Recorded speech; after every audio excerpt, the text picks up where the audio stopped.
वो चाहिए, ऐसे चाहिए। और मैं अपने जनता के आशीर्वाद से थोड़ा कोशिश करता हूँ, तो पता नहीं कैसे हो जाता है। तो भाई का जो आज गाना रिकॉर्ड हुआ है उसमें कुछ पुरानी चीजें हैं, बट बेटा ने ऐसा सजाया है।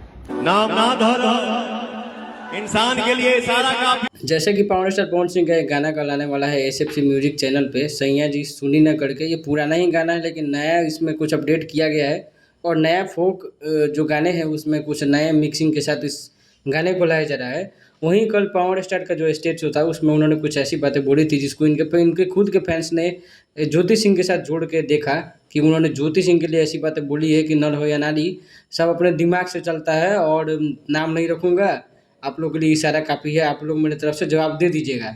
तो इसको ज्योति सिंह से लगातार जोड़ के देखा जाने लगा कि ज्योति सिंह को ही जवाब देने के लिए पवन सिंह वैसे बोले हैं। बाकी आपको क्या लगता है, अपनी राय ज़रूर दीजिएगा कमेंट बॉक्स में, सब्सक्राइब करना ना भूलें।